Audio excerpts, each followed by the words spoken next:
Vamos orar. Decline a sua cabeça onde você está. Pai bendito, eu quero te apresentar o teu filho mais uma vez. Ó Deus, que mais uma vez ele seja instrumento de graça aos nossos corações.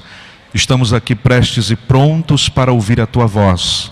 Fala-nos a tua vontade nesta noite, em nome de Jesus. Amém, pastor. Me entregaram esse? Se falhar, você pega esse. Dá microfone, né? Não, mas eu acho que eu já desvio. A minha oração e a minha intercessão é que o amor de Deus tenha pleno acesso ao nosso coração, que o poder de nosso Senhor Jesus Cristo tome conta de todo o nosso ser, e que todas e todos sejamos invadidos pela graça, pelas consolações e pelo poder do Espírito Santo. Que essas bênçãos preciosas da Trindade estejam sobre nós e agindo nas nossas vidas. Pastor Danilson, mais uma vez, obrigado pela confiança de me entregar o microfone da comunidade que você é responsável. Agradeço a você e a liderança. O microfone é um instrumento muito poderoso. Com o microfone eu posso dizer muitas coisas boas, com o microfone na mão eu posso dizer muitas asneiras, com o microfone na mão eu posso xingar vocês. E no mundo evangélico, quando a gente xinga, às vezes as pessoas até acham que foi Deus que falou. É legal isso, o mundo evangélico é muito bacana. Eu quero lhe respeitar muito, né? Então, quando eu vejo aqui alguns cabelos brancos, vejo algumas senhoras que tenho certeza oram muito mais do que eu, vejo aqui alguns jovens que possivelmente evangelizam muito mais do que eu. O que é que eu vou fazer aqui, camarada, né? Primeiro eu quero respeitar a todos e a todas vocês, né? Depois eu quero respeitar o fato de que quando alguém assume esse papel aqui, essa função, se pressupõe que ele vai falar em nome de Deus. E aí eu fico muito preocupado com isso, né? Porque nem sempre quem está na igreja e abre a Bíblia, o fato de ter a Bíblia na mão está falando em nome de Deus. Às vezes você pode dizer tanta coisa louca usando a Bíblia na mão, e eu preciso tomar esse cuidado. Então eu preciso muito da sua oração, para que Deus abençoe os nossos corações e abençoe a nossa vida. E o pastor Danilson tinha me pedido para falar sobre o evangelho de João, sobre o João, né? Esse é um evangelho que me encanta muito, me cativa muito, e a gente vai procurar fazer isso hoje à noite. Quem participa de seminário ou escola dominical, você já deve ter escutado isso alguma vez, sobre os chamados evangelhos sinópticos, que são os evangelhos escritos na mesma ótica. Por isso que ele é chamado de evangelhos sinópticos. Ele é escrito a partir de um mesmo prisma. E aí a gente tem Mateus, Marcos e Lucas, que são escritos numa mesma ótica, numa mesma perspectiva. Por exemplo, se você pega esses três textos de Marcos, Mateus e Lucas, eu estou citando Marcos primeiro, porque possivelmente foi quem primeiro escreveu, e acredita-se que principalmente ouvindo os testemunhos de Pedro. E que o Mateus pega o documento do Marcos e amplia as suas percepções, mas com base no livro de Marcos. Por isso que quando você pega o livro de Marcos e o livro de Mateus, eles têm mais ou menos uma mesma sequência e têm praticamente as mesmas histórias. Lucas vai seguindo o mesmo roteiro, só que a diferença de Lucas é de cultura grega, gosta muito de poesia, ele conta as mesmas histórias e ele vai colocando numa sequência poética, o Cântico de Simeão, o Cântico de Maria, chamado também de Magnificat de Maria, o Cântico de Isabel, porque o Lucas tem toda essa percepção poética. Tanto que eu sempre digo que o que a gente atribui a Maria, a Simeão e a Isabel, eu presumo que não são cânticos deles e delas. Eu acho que é cântico de Lucas. É o Lucas que tem uma veia poética e começa a contar a história e resolve fazer poesias. E aí o Lucas vai fazendo poesias. Essa é uma das diferenças do livro de Lucas em relação a Marcos e a Mateus. Outra diferença, por exemplo, do livro de Lucas para Marcos e Mateus é a ênfase que ele dá aos pobres. É ele que escreve aquele texto no capítulo 4, versículo 18 e 19, Jesus lendo o profeta Isaías, e aí quando ele diz: o Espírito do Senhor está sobre mim, pelo que me ungiu para evangelizar os pobres. Então você vai ver essa ênfase do pobre no livro de Lucas, né? Jesus conta a história de um homem rico e do pobre que estava à porta da sua casa, e o Lucas é quem faz a síntese desse testemunho. Aí o que é que acontece com João? João vai escrever então o seu livro depois que Mateus, Marcos e Lucas escreveram. Tudo indica, João não falou isso para mim, né? Mas tudo indica que o João pensa mais ou menos assim: eu vou escrever as histórias que eles não contaram, as histórias que eles não escreveram. É tanto que essa é uma das diferenças do Evangelho de João, é que João não conta as mesmas histórias. Quando João repete as mesmas histórias, ele as repete porque ele tem um propósito de trazer alguma lição sobre a história. Por exemplo, os outros 3 narradores, quando se refere à multiplicação dos pães e dos peixes para alimentar muita gente, mais de 5.000 pessoas, todos eles, tudo indica, estão contando o milagre. O João não vai contar o milagre. O João conta o milagre apenas como ilustração. O propósito do João é dizer que Jesus é o pão da vida. É exatamente na história do milagre dos pães e dos peixes que João vai dizer aquela frase de Jesus: vossos pais comeram maná no deserto. É como se ele dissesse: e ontem vocês comeram pão e peixe, o pão que perece, mas eu sou o pão vivo que desceu dos céus. Quem vem a mim jamais terá fome, quem crê em mim jamais terá sede. Então todos os milagres que o João repete no seu livro, que os outros também contaram, ele conta o milagre só como ilustração. Por exemplo, você pode observar que João não dá ênfase ao fato de que Lázaro estava morto e ressuscitou ao 3º dia. Isso não é o impressionante para João. O impressionante para João é que Jesus é a ressurreição e a vida. Então ele conta a história da ressurreição de Lázaro, não para dizer assim: já estava há 3 dias no sepulcro e tal, e não sei o que, e Jesus fez um milagre. Não, é para dizer que Jesus é a ressurreição e a vida.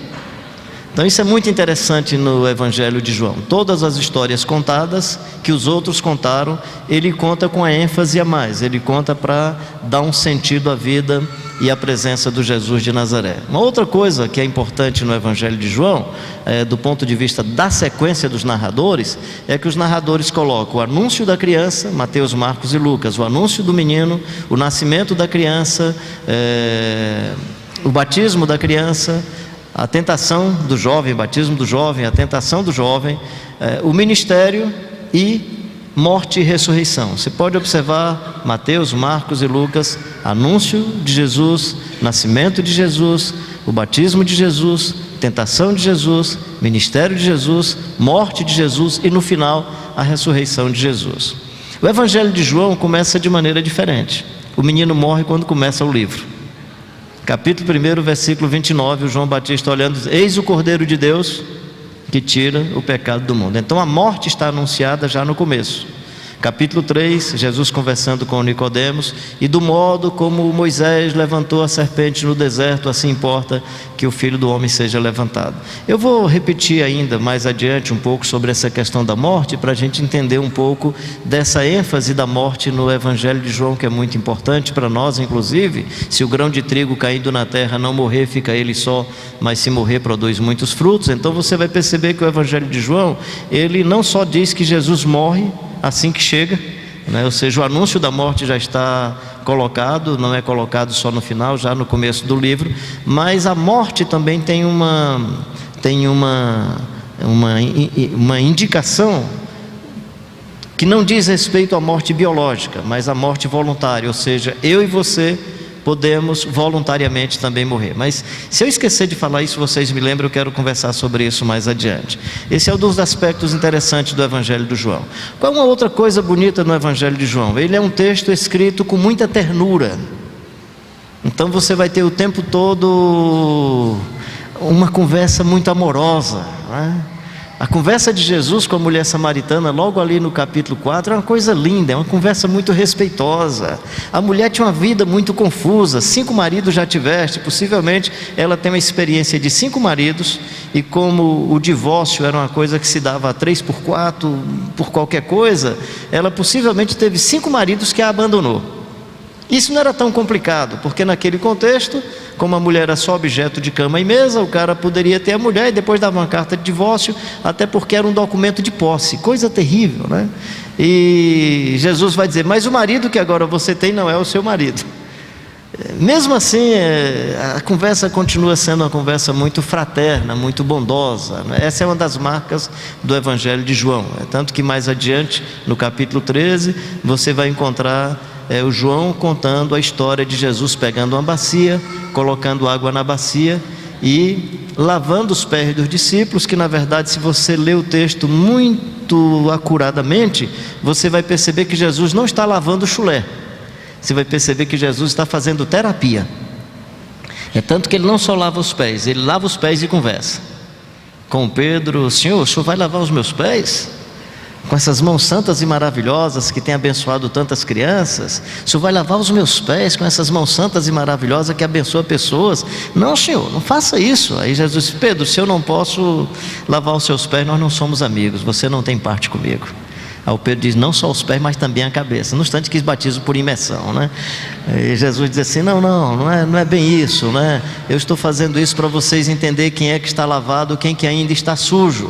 E possivelmente essa frase, quem ainda está sujo, ele está falando do Judas, né? E falando que os discípulos já estavam limpos, vocês já estão limpos, e vocês estão limpos pelas palavras que eu tenho falado a vocês. Então, na verdade, o lavar os pés dos discípulos é só um gesto pedagógico para que eles entendam que a alma já estava lavada, para que eles entendam que interiormente eles estão limpos. E tem um camarada que pode até ser, no texto não diz se o Judas participou ou não, mas esse Jesus está dizendo: esse está sujo, vocês vão entender isso para valer, né? Então, quando João escreve, essa história já aconteceu o momento que Jesus lavou os pés dos discípulos, aí se manifesta a traição do Judas, ou seja, o João vai escrever o texto 40 anos depois de todas essas experiências. Ele vai então fazer as suas elaborações e sistematizar todo o seu texto, e a gente vai perceber essa ternura. Ele fala do discípulo que era amado, chamado discípulo amado, que reclinava a cabeça no peito de Jesus. Então ele fala desse discípulo que colocava a cabeça no peito de Jesus, e tudo indica que ele fala o discípulo amado, para não dizer assim: sou eu, o João, né? Então ele disse o discípulo amado que reclinava a cabeça no peito de Jesus, né? Ele tem uma percepção de tanta candura, de tanta ternura, que é o único que descreve as mulheres que estão ao pé da cruz. É ele que descreve, até porque tudo indica que ele presenciou todo o momento até o final do julgamento de Jesus, da morte de Jesus. O João está sempre muito presente, e aquele momento em que Jesus olha e diz: mãe, eis aí teu filho, e filho, eis aí tua mãe. O momento é como se Jesus dissesse: ô João, puxa, você perdeu um grande amigo, cara, mas a minha mãe é uma pessoa muito maravilhosa. Você perdeu um amigo, mas assume a maternidade, aí assume a minha mãe como sua mãe.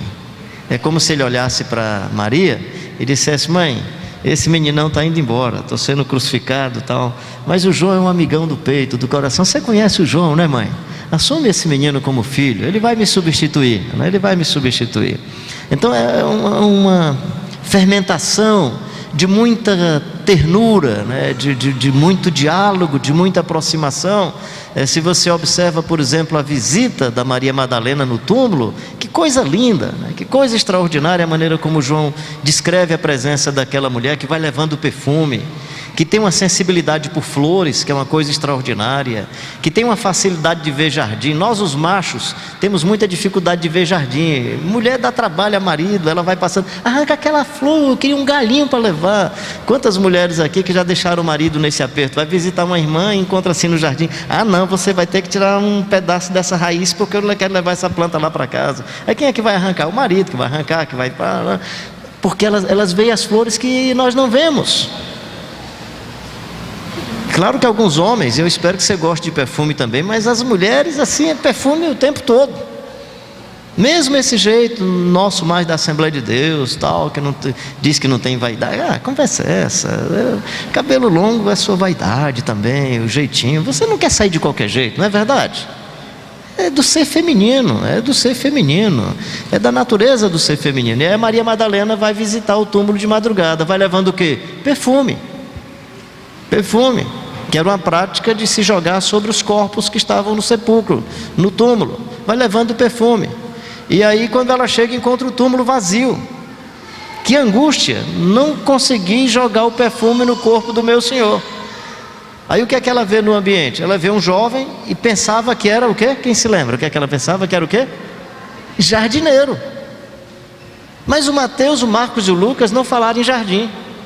Eles disseram que tinha o Calvário, lugar de caveira, lugar de morte. Precisa ter uma Madalena santa no ambiente para perceber jardim, gente. Por isso que o João não consegue chamar o lugar que Jesus morreu de Calvário. Pode olhar, capítulo 19, versículo 41. E no lugar onde Jesus fora crucificado, havia um jardim, e nele um sepulcro novo, onde ninguém houvera sido posto. Então essa é uma percepção do João que é extraordinária. Enquanto todo mundo, lugar de caveira, lugar onde as pessoas meneiam a cabeça, lugar de morte, lugar de tormento. E é verdade, é lugar de tormento, é lugar de caveira, sem dúvida nenhuma. Mas perceber jardim no lugar da morte, só o João. Só o João. Então o João, ele muda inclusive o cenário. Ele muda o cenário. Ele não consegue chamar o lugar que Jesus morreu de Calvário. Ele diz que é um jardim. No lugar onde Jesus fora crucificado, havia um jardim, e nele um sepulcro novo, onde ninguém houvera sido posto. Marcos e Mateus não falam do propósito do livro. Eles simplesmente começam a escrever o livro. O Lucas era médico. Médico tem essa cultura de fazer diagnóstico, de fazer as coisas com mais precisão e passar informação a partir de um diagnóstico. Então, se você ler Lucas capítulo 1, versículo 1 até o 5, na verdade Lucas está fazendo um diagnóstico. Ele diz: depois de acurada investigação, uma vez que muitos empreenderam escrever sobre Jesus de Nazaré, eu estou também, ó excelentíssimo Teófilo, depois de conversar com aqueles que andaram com ele, daqueles que são testemunhas visual e auricular, eu, depois de conversar com eles, resolvi também documentar. Então o Lucas diz o propósito da sua documentação quando ele começa o seu livro. O João vai fazer isso no final do livro. O João aproveita a história do Tomé. O Tomé não acreditou que Jesus tivesse ressuscitado, achou que os discípulos estavam só conversando. Jesus aparece no meio deles na hora que o Tomé estava duvidando desse negócio. Aí Jesus chega e disse: olha aqui, Tomé, veja a marca dos cravos, observa como sou eu. Aí o Tomé diz: Senhor, Deus e Rei meu, né? E se prosterna emocionalmente diante do Jesus de Nazaré. Aí Jesus diz assim: bem-aventurado aqueles que não viram e creram. Tomé, você viu e creu, mas bem-aventurado aqueles que não viram e creram. Aí João aproveita essa história para dizer o seguinte: Jesus fez tantos milagres, Jesus fez tantas coisas, que se eu fosse escrever, isso é o João dizendo, que se eu fosse escrever, e aí ele usa uma hipérbole, nem no mundo todo caberia os livros que eu deveria escrever sobre o que Jesus fez, os milagres que Jesus fez. Ele diz assim: estes porém, estes quais? Estes textos que eu escrevi, esses testemunhos que eu escrevi para que vocês creiam que Jesus Cristo é o Filho de Deus. Então no final do livro, o João diz por que ele está escrevendo. No final do livro ele diz: eu estou escrevendo para que vocês creiam que Jesus Cristo é o Filho de Deus. Então ele diz o propósito do seu livro. Só que, quando você olha em João, crer em Jesus não é acreditar nele somente. Crer em Jesus não é confiar nele. No Evangelho de João, crer em Jesus é andar com Jesus. Os discípulos chegam, anunciado por Filipe, e querem andar. Jesus, venham e vejam, vão andar comigo, né? E eu sempre digo que eles começaram a andar e não deixaram de andar mais nunca, né? Então no Evangelho de João, crer é mais do que acreditar, e eu vou explicar isso no próprio Evangelho. Então ele diz assim: estas coisas eu estou escrevendo para que vocês creiam que Jesus Cristo é o Filho de Deus. Pode pegar o Evangelho de João depois em casa e leia capítulo por capítulo. Em todos os capítulos você vai encontrar essa expressão: crer nele e creram nele. E, bem, capítulo 1, versículos 11 e 12: veio para o que era seus, mas os seus não receberam. Mas a todos quantos receberam, deu-lhes o poder de serem feitos filhos de Deus, a saber, os que creem no seu nome. Ele não disse que ia escrever para que eles cresçam. Então está em uma primeira. Eu vou pular o capítulo 2. Capítulo 3, muito conhecido, podemos até citar juntos: porque Deus amou o mundo, que deu o seu Filho unigênito, para que todo aquele que nele crê não pereça, mas tenha. O tema não é crer. Capítulo 4, né? O encontro de Jesus com a mulher samaritana, e a senhora crê nele e avisa para os seus vizinhos da província de Sicar. Todo mundo vem, conversa com Jesus e olha para a mulher e diz assim: mulher, já não é mais pelo que você nos contou, mas é porque nós ouvimos dele e cremos que ele é o Filho de Deus. Capítulo 5, 6, 7, pode ir para onde você for. Capítulo 6: vossos pais comeram maná no deserto, pão que perece, mas eu sou o pão vivo que desceu do céu. Quem crê em mim jamais terá fome, quem vem a mim jamais terá sede, e quem crê em mim jamais terá fome. Então Capítulo 6, seus familiares não creram. Capítulo 7, desculpe, seus familiares não creram nele. Seus familiares não creram nele. E pode ir. Capítulo 12, muitas autoridades creram nele, mas não confessavam-no por causa dos fariseus, porque amavam mais a glória dos homens do que a glória de Deus. A ideia seria mais ou menos assim: muitos padres creram nele, muitos pastores creram nele, mas não confessavam, não viviam como ele vivia, porque amavam muito mais a glória institucional do que a glória de Deus.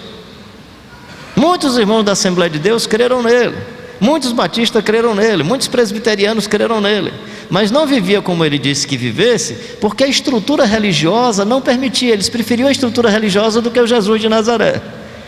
Eles preferiam os esquemas da religião do que seguir o Jesus de Nazaré. Então o texto diz: muitas autoridades creram nele, mas não seguiam a Jesus, porque eles estavam tão embrenhados no esquema e na matriz da religião, que em nome da religião, às vezes, eles deixavam de fazer o que Jesus mandava fazer. Assim, deixa eu ver se eu me explico bem sobre isso, né? O Evangelho diz que os menores são maiores e os maiores são... Olha como tem esperança para mim no Evangelho, né? Os últimos são os primeiros e os primeiros são os últimos, né? E eu entendo, eu estou aqui com o microfone na mão, eu venho para um lugar mais alto para facilitar que quem está mais atrás veja o cara, que o cara é baixinho, então tem que ter um lugar mais alto. Mas a religião não põe o lugar mais alto aqui porque é estrategicamente melhor para falar. É para dizer que as pessoas que estão aqui em cima são mais importantes e mais interessantes do que vocês. Essa é a estética e a lógica da religião. A lógica da religião: as nossas cadeiras são mais bonitas e mais decentes do que a de vocês, porque nós aqui em cima estamos com Deus e vocês não. E vocês vão depender das nossas orações e das nossas intercessões, e nós vamos controlar a vida de vocês. Esse é o esquema da religião, não é do Evangelho. O do Evangelho é pegar uma bacia, colocar água na bacia, uma toalha e lavar os pés das pessoas. Então, quando o pastor Danilo estiver aqui em cima, vocês devem olhar e dizer: ah, está ali o camarada que vai lavar os pés da gente. Ali estão os irmãos que vão servir a gente. Não é os irmãos que vão mandar na gente, não. São os irmãos que vão servir a gente. É isso que o Evangelho está dizendo. Então, a gente vai acabar com as cadeiras? Não. A gente vai tirar o púlpito? Não precisa acabar não. Tem que só mudar a atitude do coração das pessoas que estão aqui em cima. Só isso. Agora, no momento que essas pessoas lutarem pelas cadeiras e por essas posições, aí já é anti-evangelho. Aí já é muitos creram nele, mas não seguiram. Aí já é não seguir Jesus. Então, você quer que eu continue falando do Evangelho de João? Vai ser ruim para você. Complicado, vou complicar a sua vida. Complicar a sua vida. Continuo? Então tá bom. Então deixa eu beber água aqui. Ainda bem que Danilson é meu amigo, ele é generoso.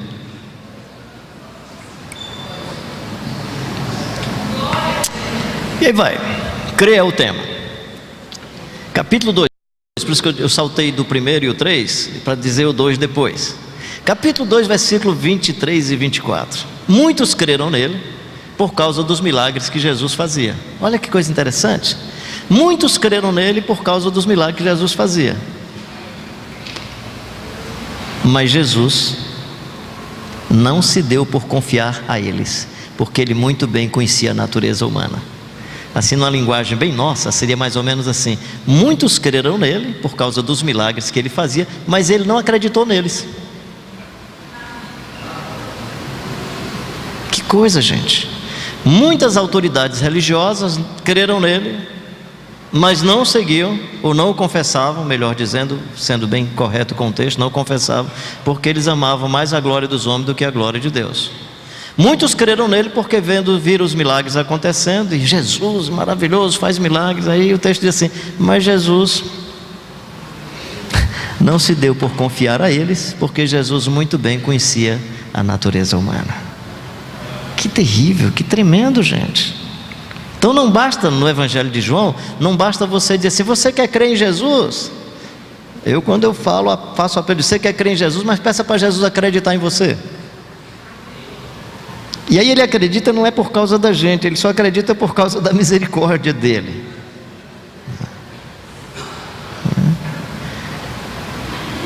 A pergunta é mais ou menos o seguinte: por que nós nos aproximamos de Jesus? Será que foi só para resolver o problema do nosso casamento?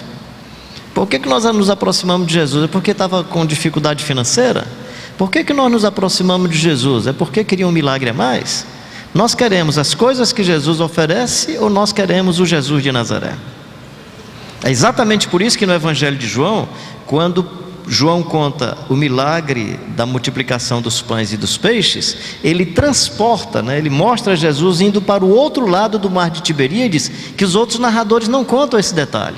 Jesus vai para o outro lado do mar de Tiberíades, e aí o que aconteceu? Todo mundo foi atrás de Jesus, claro, quem é que não quer pão e peixe de graça?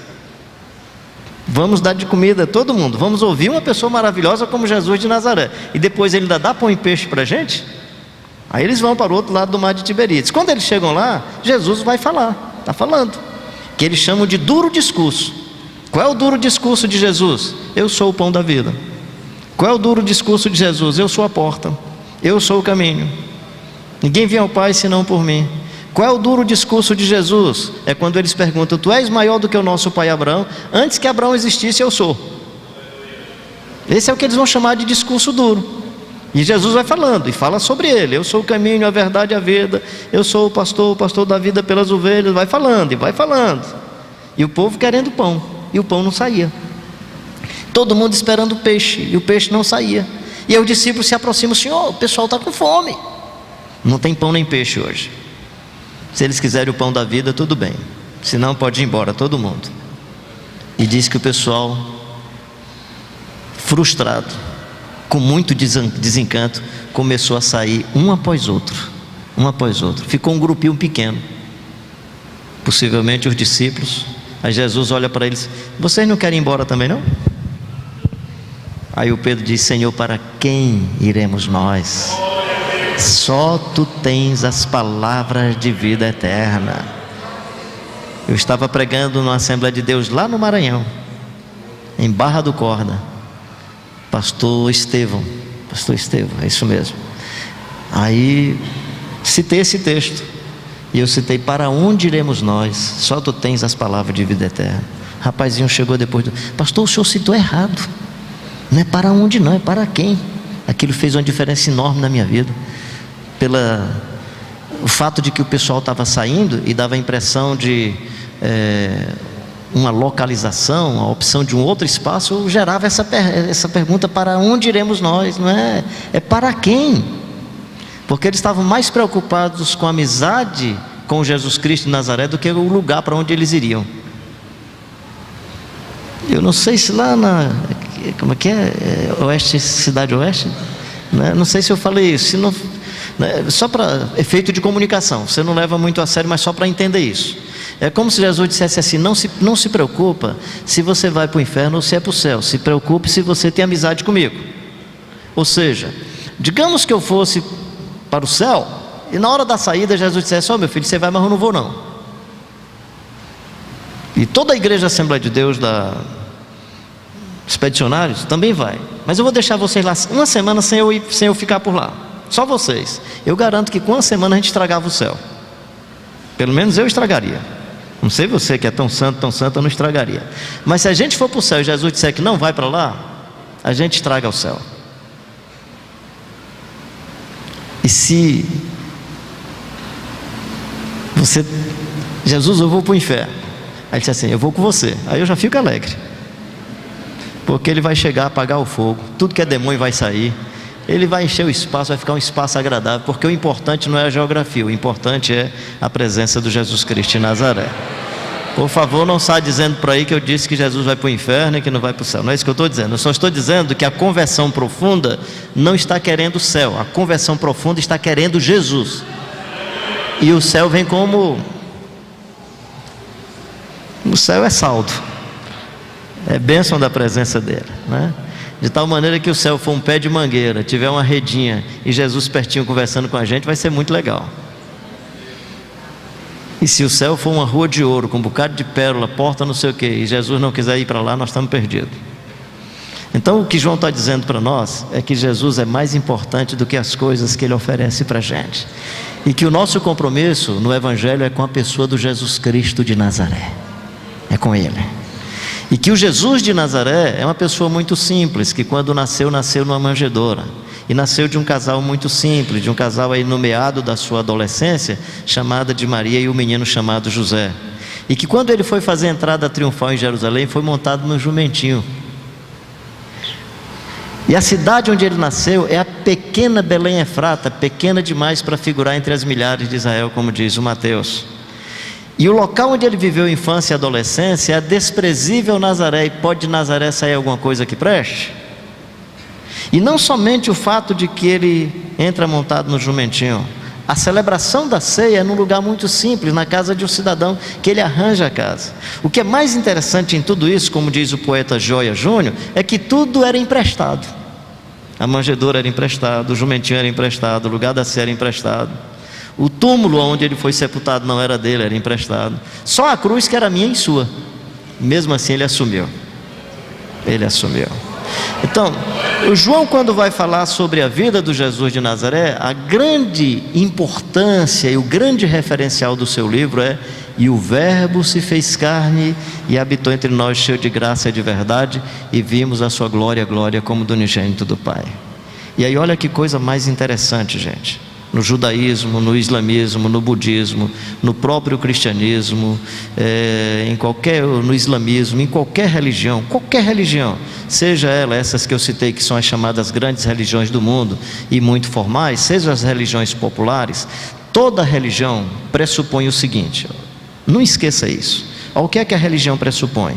A religião pressupõe que existe uma divindade e que do outro lado está o devoto, ou o ser humano. E essa divindade, ela precisa de um lugar para morar, ela precisa de um oratório, ela precisa de um templo. A divindade precisa de um espaço para morar. E o devoto, então, para chegar perto da divindade, ele tem que se aproximar desse ambiente, seja o templo, seja o oratório, seja um altar, alguma coisa onde o devoto se aproxima para conversar com a divindade. Toda religião é assim, mesmo a religião cristã. O Evangelho não. O Evangelho traz uma outra informação, e traz uma outra informação a partir do João. No princípio era o Verbo estava com Deus, e o Verbo se fez. O que é que ele está dizendo?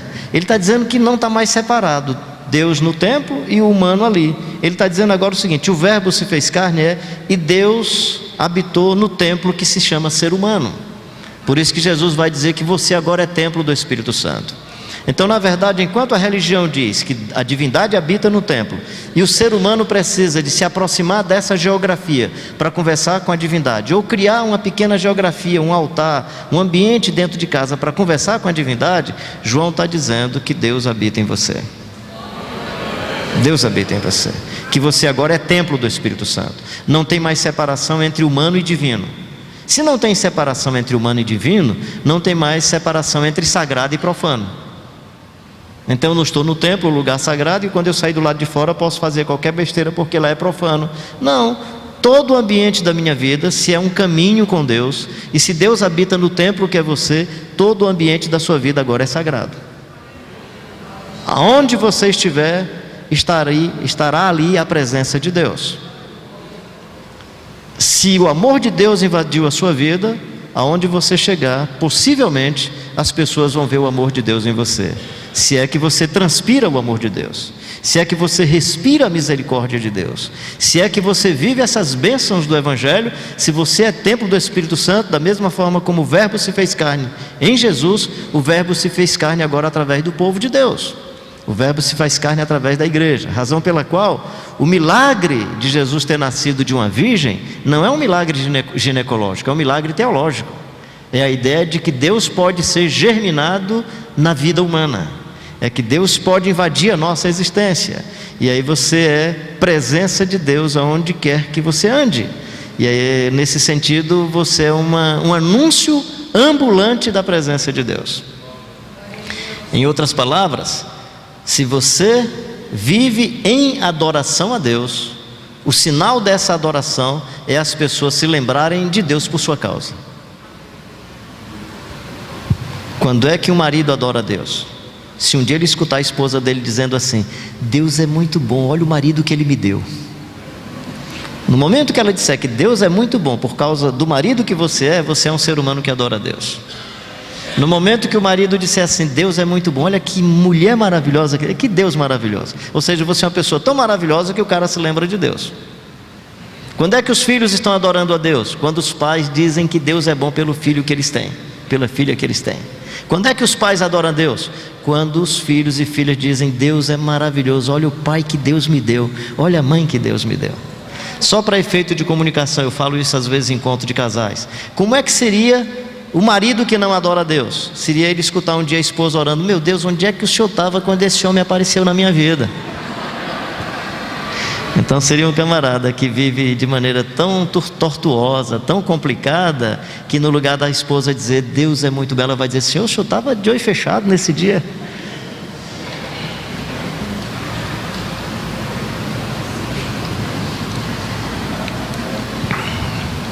Então o que é que acontece no Evangelho de João? Como é que eu percebo Deus?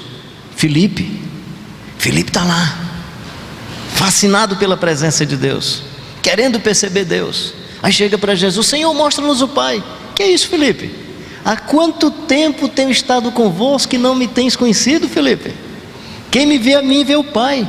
Como dizes tu, mostra-nos o Pai? Não crês que eu estou no Pai, que o Pai está em mim, que as obras que eu faço não as faço por mim mesmo, mas o Pai que está em mim é que realiza as suas obras. Creia pelo menos por causa das obras que eu faço. Então quando Filipe diz assim: quero ver Deus, aí Jesus diz: estou aqui.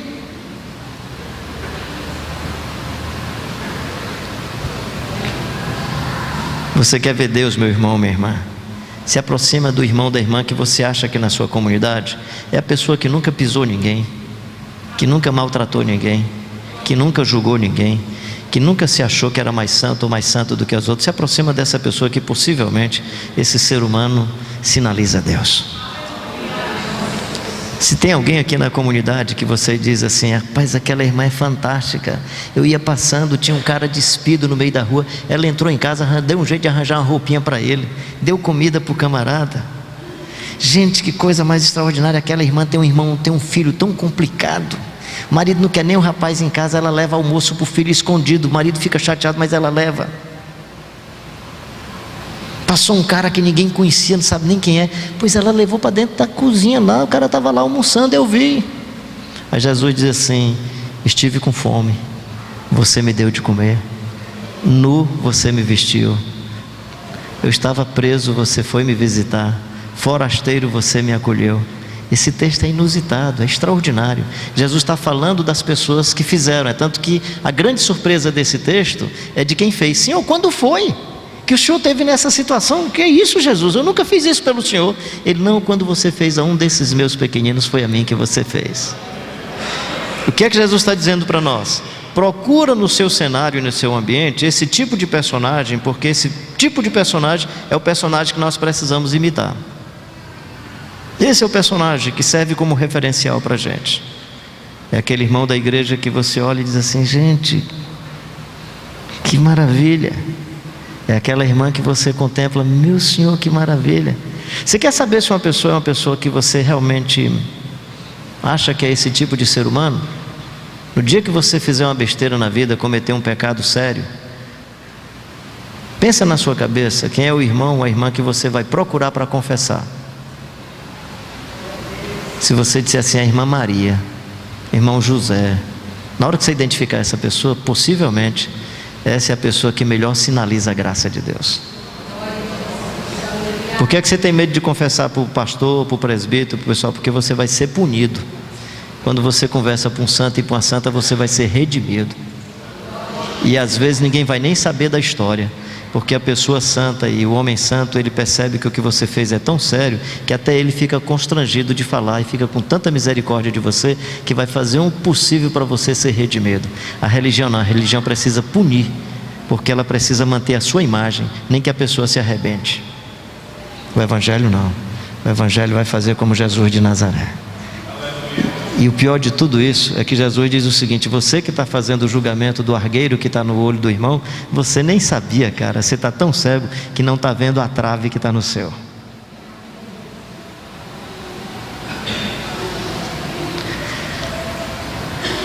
E o Verbo se fez carne e habitou entre nós, cheio de graça e de verdade, vimos a sua glória, a glória como do unigênito do Pai. Você quer ver a glória de Deus? Pega essa história do Jesus de Nazaré. Mas você quer ver a glória de Deus? Sabe onde é que Jesus diz que a gente vai ver a glória de Deus? numa figura inusitada e extraordinária. Está dormindo lá. É um meninozinho, não é? Como é o nome dele? Arthur?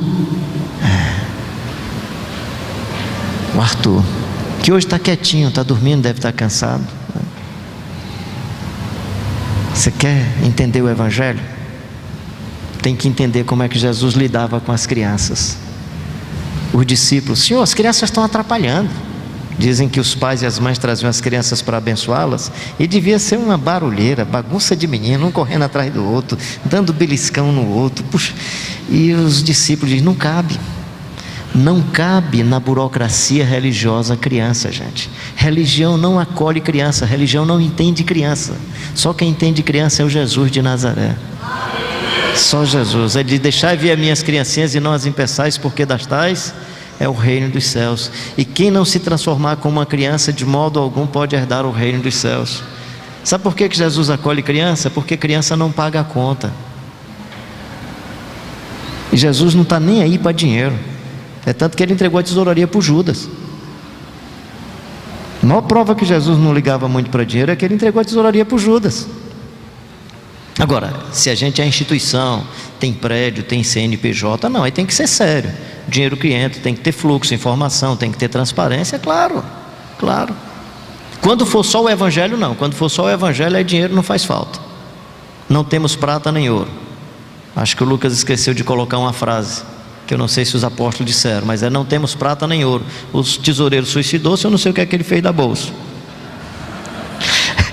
Devia ter colocado, cara, mas eu acho legal quando ele: não temos prata nem ouro. Mas eles tinham, porque eles tinham lá, o pessoal, as senhoras mais ricas ajudavam, financiavam lá as caminhadas de Jesus. E no capítulo 4 de João diz que os discípulos saíram para comprar pão porque tinham um tesouro, mas agora não tem mais. Não temos prata nem ouro. Mas prata e ouro não vai fazer falta no Evangelho, porque nós temos o Jesus de Nazaré. Em nome de Jesus, o Nazareno levanta e anda. Quando o pessoal diz que Deus é o dono da prata e do ouro, honestamente, desculpa, eu estou me sentindo em casa, honestamente eu fico perguntando de que Deus nós estamos falando. Porque o Jesus de Nazaré está nem aí para prata e ouro. Está nem preocupado com isso. Nós materialistas é que pensamos nisso. E por isso que Paulo disse que quem quer ficar rico nesse mundo cai em fortes tentações do diabo. E diz: e tu, homem de Deus, e tu, mulher de Deus, foge destas coisas. Foge desse negócio.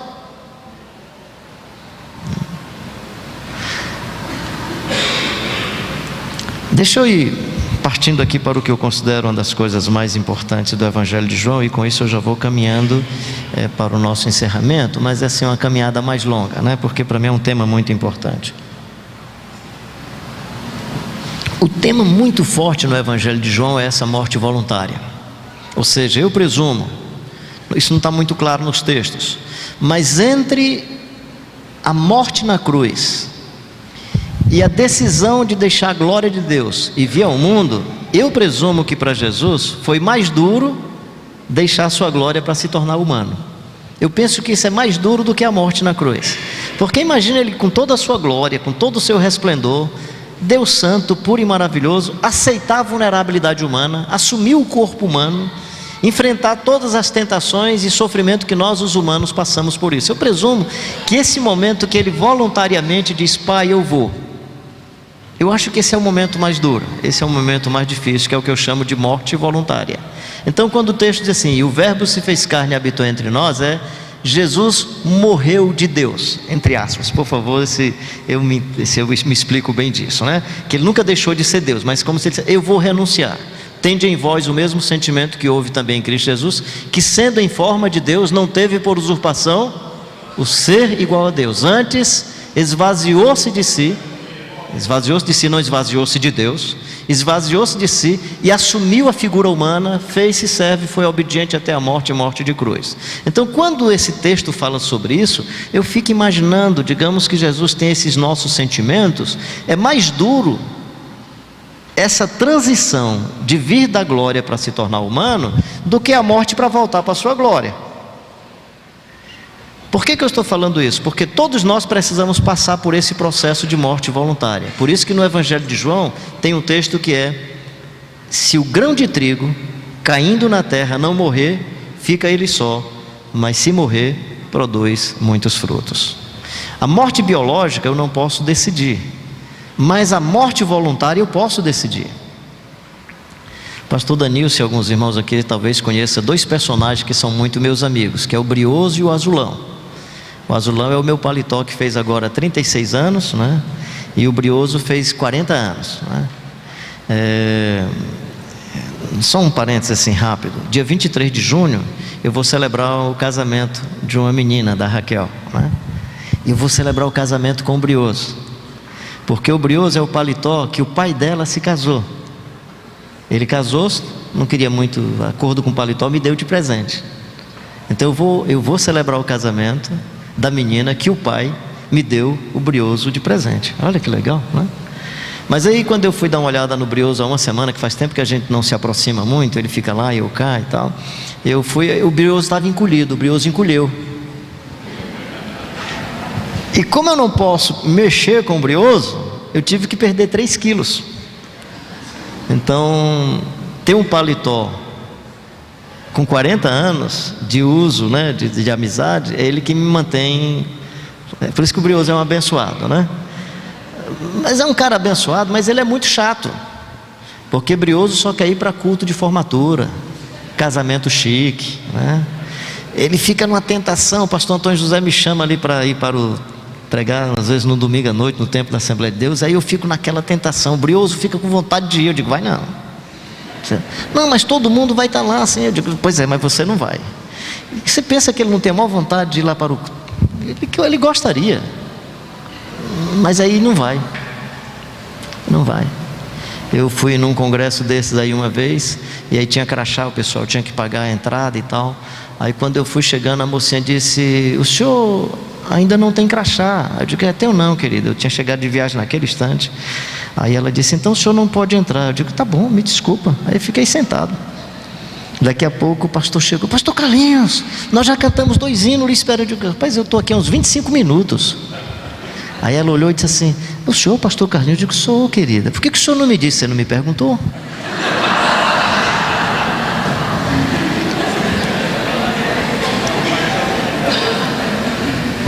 Eu cheguei em casa e falei para o Brioso, eu fui acolá no congresso, não deixaram eu entrar, cara. Ele, claro, você não me levou? Se você tivesse me levado, assim que você chegou, teriam perguntado o seu nome. Eu digo, não, teriam perguntado o seu, porque eu fui não perguntar o meu nome. Se você vai e pergunta o nome, não é o meu, é o seu. E aí eu percebo que quando eu vou com o Brioso, o Carlinhos é mais desconhecido, porque conhecem mais o Brioso do que o Carlinhos. Mas o Brioso, ele é só o símbolo da conta bancária. Às vezes ninguém conhece você, você é o irmão rico, cifrão na testa. Ah não, nós conhecemos o doutor fulano, nós conhecemos o talento. Eu falei uma vez sobre isso em Belo Horizonte para um grupo de pastores. Um pastor depois me abraçou muito agradecido, porque tinha um jovem talentoso na sua comunidade, que cantava muito bem, tocava muito bem. E aí o jovem era casado, tinha 2 filhinhos. A igreja não sustentava a família do rapaz. Uma outra igreja chegou e disse, cara, vai tocar na nossa igreja, nós vamos sustentar você e sua família. Ele foi para outra igreja, e o pastor cortou a amizade com ele. Aí ele disse, Carlinhos, eu descobri que eu não gostava do rapaz, eu gostava do talento dele, da capacidade produtiva dele, porque ele cantava e tocava, eu gostava disso, mas eu não gostava dele. Eu tenho que me reconciliar com ele. Eu queria te agradecer, porque o que eu gostava não era da pessoa, era do talento. Imagina só, você na igreja ser reconhecido porque tem um talento e não porque é um ser humano. Você ser reconhecido porque tem uma conta bancária, ou você deixar de ser reconhecido porque tem um pecado. Sabe que os 2 pecados são semelhantes. Deixar de reconhecer por causa de uma pisada de bola, ou reconhecer por causa de um artifício mundano, é o mesmo pecado, queridos. É o mesmo pecado. Eu estou citando essa história do Brioso, porque eu estava uma vez falando para um grupo de pastores, e o pastor Ricardo Barbosa de Brasília chegou para mim e disse, Carlinhos, e quando você morrer, você quer ser sepultado com o Brioso ou o Azulão? Eu disse, cara, deixa eu pensar um pouquinho. Pensei rápido e disse, eu quero estar vestido com o Brioso. Ele, por quê? Você acha que vai ficar um defunto mais arrumadinho? Você gosta do Brioso? Não, cara, é porque eu quero matar um dia esse desgraçado comigo. Se você não sepultar a casca, meu querido, se você não sepultar a sombra, se você não sepultar os artifícios, nós não vamos conseguir ver Deus em você, porque nós vamos só enxergar a casca. Vamos só enxergar a sua casca, em vez de enxergarmos você. Nós vamos só enxergar o seu título, o seu rótulo, e não o ser humano profundo, feito à imagem e semelhança de Deus, que é você. Por isso que Paulo diz que a multiforme sabedoria de Deus é vista na comunidade. Por que a multiforme sabedoria de Deus? Porque olhando para o irmãozinho, para o Arthur, para outras pessoas, eu começo a olhar e começo a perceber a multiforme sabedoria de Deus em todos. Então quem é que hoje para nós sinaliza o Jesus de Nazaré, uma vez que ele viveu há 2000 anos atrás e a gente não consegue vê-lo face a face? As crianças. Os discípulos começam a discutir sobre poder. Jesus toma uma criança no colo e diz: quem não se tornar como uma criança, de modo algum pode herdar o reino dos céus. Quer ver um outro personagem? Os pobres. Se quer entender mais de Deus, se aproxima de uma pessoa pobre, de uma pessoa que não tem título, que não tem fama. Se aproxima daquele irmão que não sabe falar direito, que não tem um bom português, que nós excluímos, que nós não abraçamos. O Evangelho diz que Deus escolheu as coisas fracas, pobres e desprezíveis desse mundo para envergonhar as fortes e aquelas que pensam que são alguma coisa. Na minha vocação ministerial, a pessoa que mais me abençoou e outros que me abençoam geralmente tem síndrome de Down. São pessoas com limitações. Eu fico impressionado com isso. Eu era pastor numa igreja aqui no Parque Araxá. Apareceu um moço chamado Zezinho. Zezinho chegou lá entre a gente e tentava se comunicar, não conseguia se comunicar, e fazia gesto com os braços. E em alguns momentos de culto ele ficava meio revoltado. Tinha dois rapazes assim mais fortes na igreja, muito amigo deles, que eu sempre fica do lado do Zezinho, para quando ele começar a querer bagunçar as coisas, vocês tentam segurar e tal, né? Aí, creio que providencialmente, na mesma época que o Zezinho começou a ir para a nossa comunidade, eu comecei um grupo de estudos bíblicos domingo de manhã, antes da escola dominical, só com jovens. Como era só com jovens, eu fazia o estudo bíblico, o Zezinho vinha também. Só que a gente fazia um café da manhã. E aí o Zezinho tomava o café, ficava de barriguinha cheia, e ficava bem quietinho no culto, porque o problema dele era fome, e não sabia se expressar. Descobrimos que o problema do Zezinho era fome, de tal forma que todo culto a gente dava logo um lanche ao Zezinho, para ele ficar no culto legal. Mas a família não era evangélica, e quem sustentava a família era o Zezinho, pegando frutas estragadas, verduras no mercado São Sebastião, vendia para os criadores de suínos, ali naquela região do Otávio Bonfim, no bairro chamado... esqueci, mas ali por trás da igreja do Otávio Bonfim. Depois, se eu lembrar daqui para frente, Beco dos Pintos, é isso? Bem, não me lembro agora o nome, mas era ali que ele morava.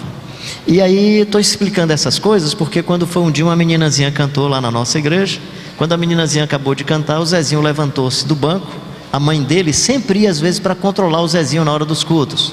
Aí pegou, ele se levantou. Quando ele se levantou, ela pegou o Zezinho assim pelo cinturão, cós da calça, e fez o Zezinho sentar. Ele levantava, ela puxava. Eu disse: irmã, o Zezinho é de casa, a gente já conhece aqui o Zezinho, pode deixá-lo à vontade, não se preocupe não, o Zezinho é da nossa casa. Zezinho levantou-se, veio assim e aproximou-se como quem queria pegar o microfone. Aí eu segurei o microfone, ele pôs a mão sobre a minha mão, eu aproximei o microfone assim dos lábios dele, e ele começou a... frases e palavras não decodificáveis. Eu não entendia nada. Num dado momento, eu percebi que o Zezinho, eu imagino, ele viu a meninazinha cantando e fez, então, tomou a iniciativa de querer cantar. Eu acho que foi isso que aconteceu. Num dado momento eu percebi, pelo estribilo, que ele estava cantando aquele hino, porque ele vive e posso crer no amanhã.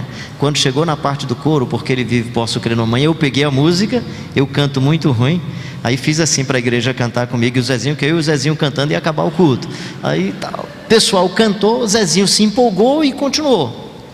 Domingo seguinte, o Marcos chega para mim, era o dirigente do louvor: pastor Carlinhos, o que é que eu faço? O Zezinho veio sexta-feira para o ensaio, e pelo que ele está comunicando aqui, ele quer cantar com a gente. Aí eu chego lá, o Zezinho e fazia gesto, queria pegar o microfone, que ia cantar. Eu digo: Marcos, faz o seguinte, afasta um pouco o microfone dele, põe a mão no ombro. Mas você não tem direito de cantar, os outros jovens não têm, então deixa o Zezinho, ele tem direito de cantar também. Aí o Zezinho estava lá com um grupo de louvor, E Zezinho não tinha noção do que é estético, do que é ético, do que é etiqueta. E aí passava a mão em tudo que era lugar, e pá, aquele negócio todo. Termina o culto, os 2 líderes chegam para mim: pastor Carlinhos, tudo bem, acolheu o Zezinho maravilhoso, mas rapaz, a cena horrível. Você viu como é que o Zezinho estava ali? Eu digo: rapaz, pede às irmãs para ficar em espírito de oração, de olho fechado, deixa o Zezinho cantar e tal. Mas eu não vou, não, mas tal, tem outras chances para o Zezinho. Eu digo: não, rapaz, essa é a chance do Zezinho. Por que eu contei o detalhe do São Sebastião, mercado São Sebastião? Porque aí no domingo seguinte o Zezinho chega, o Marco chega mais preocupado: pastor Carlinhos, Zezinho trouxe um violão. Que legal, cara. Aí estava lá o Zezinho com um violãozinho daquele de corda de nalho, 4 cordinhas de nalho. Legal, Zezinho. Aí chega para o Marcos: Marcos, você lembra do pessoal que reclamou que não tinha onde o Zezinho passar a mão? O Zezinho agora segurando o violão já não tem mais esse problema. Ninguém vai reclamar mais de nada. Para encurtar essa história, deixa eu dizer para você o que é que aconteceu. Zezinho vinha para os ensaios, Zezinho procurava cantar, e não duraram, se eu colocar 4 meses, eu estou exagerando, entre 3 a 4 meses, o Zezinho aprendeu a falar. Zezinho aprendeu a falar. Mas não somente isso, descobrimos a habilidade do Zezinho para música. O Zezinho toca flauta, realejo. Claro, por causa do tipo de situação, e ele não tem muito controle, a família também não ajuda, está com um corpo enorme, né? Eu fui convidado para Renas é a Rede Nacional das Instituições Sociais Evangélicas do Brasil. Eles fizeram um encontro aqui no hotel e pediram para eu ir celebrar a ceia. Quem que vocês acham que eu levei para ficar tocando lá flauta enquanto eu celebrava a ceia? Mas o mais engraçado não foi isso. Uma senhora sentada bem à frente, acho que de São Paulo essa senhora, ou Minas, não lembro bem. O Zezinho vem entrando aqui comigo, aquele jeitinho dele assim, muito singelo, olhando mais para cima do que para as pessoas. Olhou para a senhora, pôs a mão sobre ela, assim, sobre a cabeça da senhora. Não disse palavra nenhuma. Quando ele saiu, a senhora estava num pranto profundo. Depois me abraça e diz assim: pastor, você não sabe o que eu estava passando e como Deus me abençoou quando esse moço pôs a mão sobre a minha cabeça. Quem é o Zezinho, gente? Contradição do Evangelho, estranheza do Evangelho. Mostra-nos o Pai, Senhor, está ali. Mostra-nos o Pai, Senhor, está ali. Mostra-nos o Pai, Senhor. Olha direito, cara. Está cego, macho. Esqueceu de ver, deixou de escutar. Olha direito para a jumenta. Balão, olha direito para a jumenta, Balão. Não tenho nada contra o milagre da jumenta falar, mas eu acho que o milagre não foi a jumenta falar, não, gente. O milagre foi um cara escutar, olhar para a jumenta e escutar. O milagre é o que ele escutou, não é o que ela falou. Não sei se ela falou em grego, hebraico, aramaico. Eu acho que de fato ela não falou. Não que Deus não tenha poder para fazer uma jumenta falar. Eu acho que o texto está dizendo que o profeta estava tão sensível à voz de Deus que viu na jumenta a voz de Deus. Essa é a diferença. Então você pergunta assim: Deus está falando o tempo todo, o dia todo. Aguça os olhos, aguça os ouvidos, perceba no cotidiano. Até no sofrimento Deus fala. O Davi diz: foi-me bom ter passado pela aflição para aprender os teus decretos. Então Deus continua falando com a gente. Senhor, mostra-nos o Pai. Aí João está dizendo: aí, está vendo não, cara, a samaritana, essa senhora. Qual o milagre extraordinário da mulher samaritana? Não tem, gente. É uma senhora conversando com Jesus, esse é o milagre. Agora, qual é o milagre o tempo todo? O milagre o tempo todo no Evangelho de João é a transformação da água em vinho. O que é isso? Por que João coloca essa história? Eu queria ter muito conversado com o João, eu quero um dia conversar com ele. João, será que eu estou certo em dizer isso, João? Era isso que você queria? Porque quando eu olho o texto, logo ali no começo, Jesus transformando água em vinho, Nicodemos conversando, e depois a samaritana, e tudo que vai acontecendo vai nessa sequência. O cego que estava inerte, sentado, e os religiosos que não entenderam, tudo indica que Jesus está dizendo: a água da religião nunca vai ter o valor e a importância do vinho transformado do Evangelho.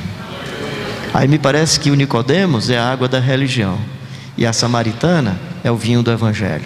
Aí me parece que o cego é o vinho do Evangelho E os escribas e fariseus julgando o cego porque ouviu Jesus, porque foi curado por Jesus, é a água da religião. E por aí vai. Então eu queria lhe animar a beber desse vinho do Evangelho na sua vida, a se permitir visitado e visitada pelo vinho do Evangelho na sua vida. E queria lhe animar a descobrir qual é o brioso que está dentro de você que precisa ser sepultado.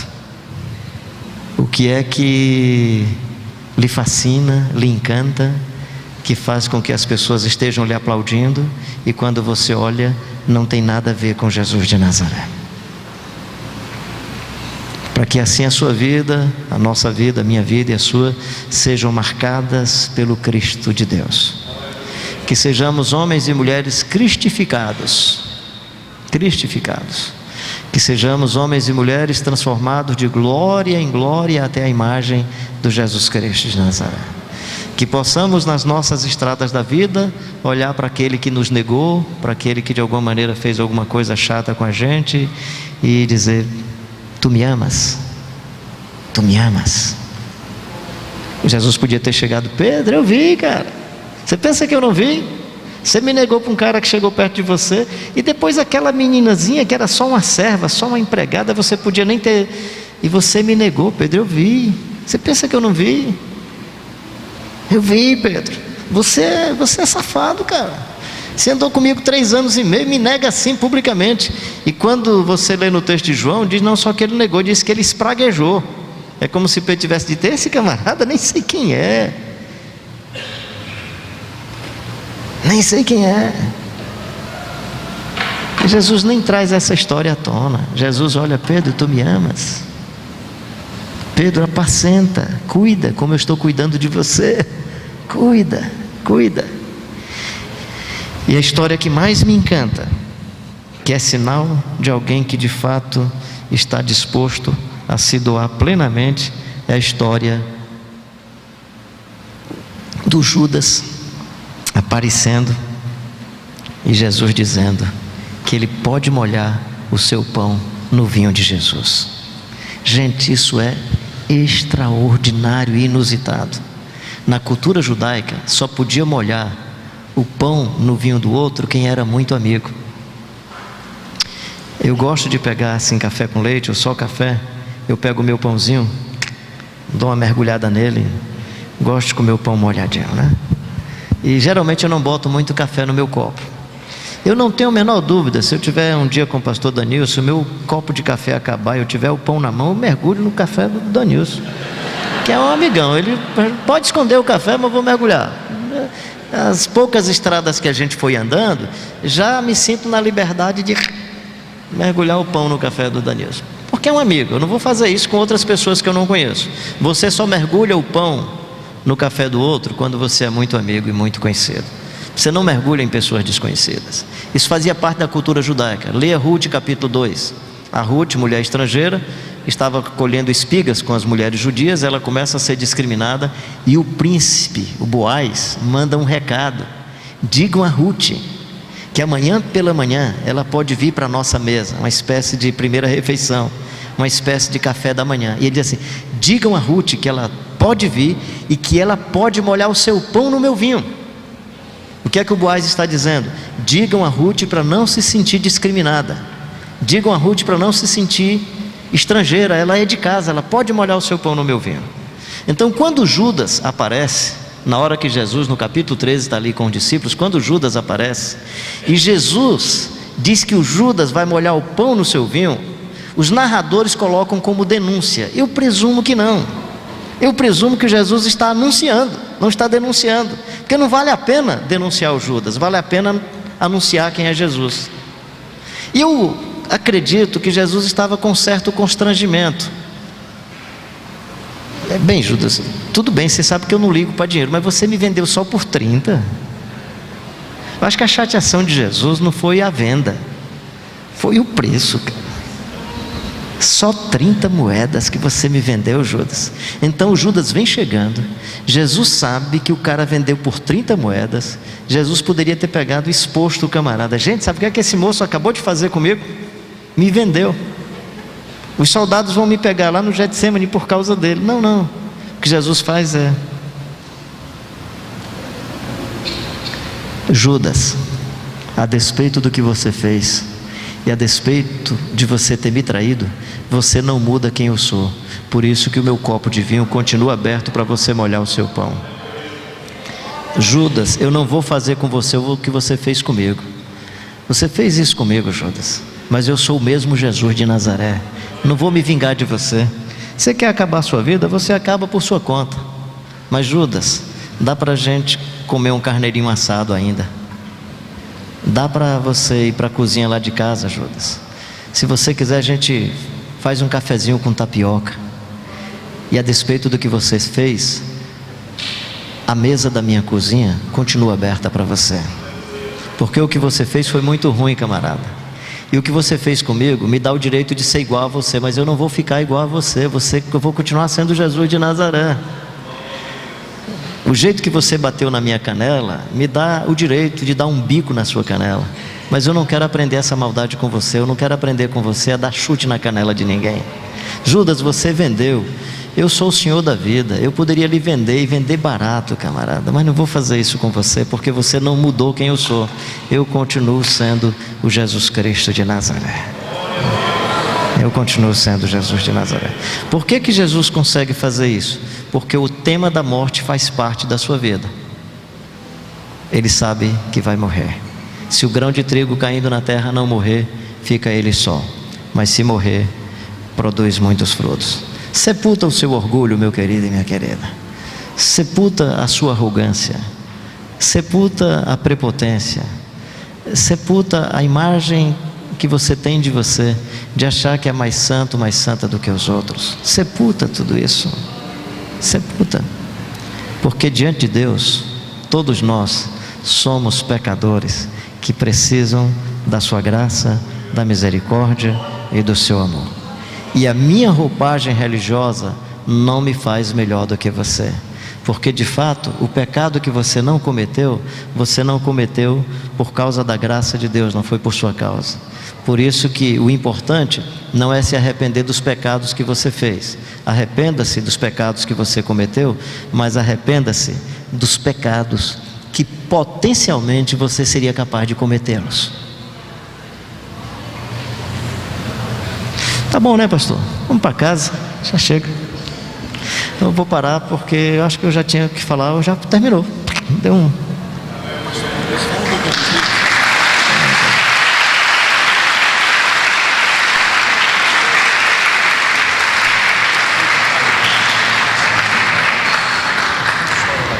Tá bom.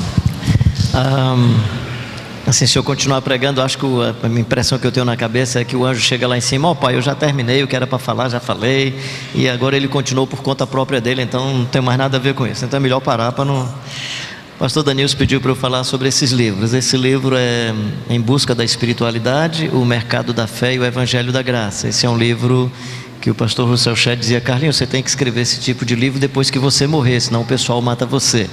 Ele é uma denúncia desse mercado religioso que está aí no cenário brasileiro, dessa indústria da fé, onde os caras conseguem pegar um par de meia que custa entre 25 e 25 reais, aí ele unge o par de meia e vende por 135. E um sabonete que custa 12 reais, ele unge o sabonete e consegue vender por 80, por 90 reais. E a pergunta desse livro que ele tenta responder é: o que é que tem na matriz religiosa protestante que gerou esse tipo de empresa, tanto quanto as empresas de outras religiões? O que é que tem na nossa matriz que nós precisamos tomar cuidado para evitar que isso aconteça? E aí a outra parte do livro é levantando os referenciais de uma espiritualidade marcada pela vida do Jesus de Nazaré. E aí eu levanto alguns itens dessa espiritualidade que tem a ver com o amor, com a misericórdia, com a justiça e por aí vai. Esse outro livro é o livro A Oração Nossa de Cada Dia, Aprendendo a Orar com Jesus. A ideia desse livro é dizer que em toda religião, os devotos se aproximam da divindade para fazer uma lista de pedidos para dizer o que é que a divindade faz. Então, em toda religião, o devoto diz e a divindade obedece. O devoto decreta e a divindade obedece. O devoto determina e a divindade obedece. No Evangelho é diferente. A gente se aproxima de Deus para que a gente possa sair em obediência a Deus. Então, na religião, na lógica das pessoas, dos devotos, no imaginário coletivo das pessoas, eu peço para a divindade e a divindade faz. Ou seja, a divindade é o meu despachante. A divindade é o office boy que atende os meus interesses. No Evangelho, se a gente aprende a orar como Jesus ensinou, Pai, seja feita a tua vontade. Se possível, passa de mim esse cálice, mas seja feita a tua vontade. Paulo disse que o Espírito Santo intercede por nós sobremaneira, com gemidos inexprimíveis. Mas o texto continua: pois segundo a vontade de Deus é que Ele intercede pelos santos, não é segundo o que os santos querem. Se permanecerdes em mim, as minhas palavras permanecerem em vós, pedireis o que quiserdes e vos será feito. Então não é assim, peça o que quiser, é se permanecer em mim e as minhas palavras permanecerem em vós. Então essa é uma diferença muito grande. E esse outro livro é de um cidadão que se converteu em 1927, que foi evangelizado pelo pastor José Alencar de Macedo, pastor Zequinha, que foi pastor da Assembleia de Deus em Quixadá por muito tempo, era conhecido dos pastores mais antigos. Ele evangelizou esse cidadão. Esse rapaz se converteu aos 21 anos de idade, em 1º de setembro de 1927. Em outubro, passagem do mês de outubro para novembro do mesmo ano, depois de 3 meses de convertido, foi chamar o pastor Zequinha para batizar 40 e tantas pessoas que ele já tinha evangelizado e os caras já tinham se convertido. Esse moço aprendeu a ler lendo a Bíblia, evangelizou o cangaceiro, esteve pregando em Martins, no Rio Grande do Norte, em 1932. Um cidadão chamado Tenente Farias deu 6 tiros para pegar na testa dele, as balas passaram acima da cabeça. Ele continuou pregando o evangelho. Depois o Tenente Farias se converteu. Bem, esse cidadão é meu pai, e eu conto essa história. É um livro de 300 e tantas páginas. A esposa desse rapaz ainda está viva, tem 97 anos. Pensa que eu ainda estou de fralda, fica mandando em mim o tempo todo, me xingando e mandando eu me ajeitar o tempo todo. Uma mulher maravilhosa, lúcida, né? Uma guerreira extraordinária. Então, se você quiser depois, se você tem pai idoso, mãe idosa, eu recomendo você ler esse livro. Uma das iniciativas desse livro é como que nós lidamos com pessoas idosas, especialmente quando você tem um que está doente e o outro idoso cuidando do idoso doente, que é o caso da história desse livro. E como que uma pessoa faz essa transição desse mundo para a eternidade de forma muito tranquila. Lamentavelmente eu tenho poucos, não estou aqui fazendo propaganda de venda não, é que eu trouxe poucos mesmo, porque esses 2 são publicados pela editora Encontro Publicações, e eu vou agora para São Paulo, eles vão mandar alguns livros para lá e aí eu trago, mas eu não tenho alguns aí desses 2 livros. Esse aqui eu acho que eu tenho uns 13 ou 12, não sei quantos que eu trouxe, né? Esses livros aqui, esse aqui, se você for nas livrarias, é em torno de 45, 49, depende da livraria.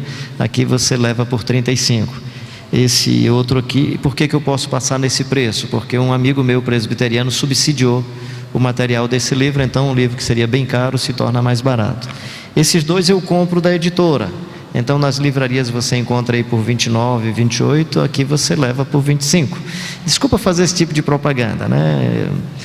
Só quero que você compre se você achar que isso pode abençoar a sua vida e o seu ministério. Se não, não compra, por favor. É alguma coisa que você pode investir e dizer que vai ser abençoado e abençoado. Pastor, mais uma vez a minha gratidão pela confiança e a gratidão aos irmãos e irmãs pela paciência de escutar a gente assim com essa voz de quem não está no fogo, nem, né? Vai fazer o quê? É assim mesmo, né? Fazer.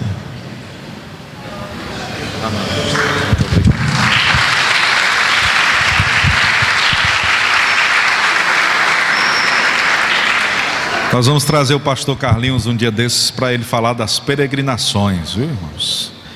Tem muita experiência abençoadora. Quem foi abençoado hoje, diga amém. Você certamente viu ele falando sobre uma perspectiva hermenêutica, uma interpretação bíblica que você já me viu repetindo aqui nas doutrinas. Algumas das coisas que o pastor Carlinhos aqui falou, você já viu, obviamente, a gente conversando sobre isso nas doutrinas, porque há aproximadamente 14 anos eu bebo dessa fonte, viu, irmãos?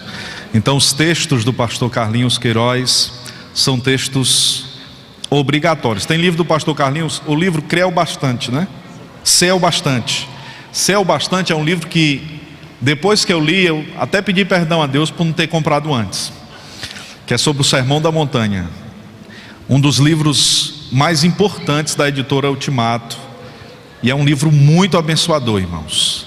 Esse aqui sobre oração, nós trabalhamos uma sequência de sermãos lá na Cidade Oeste, nesse livro.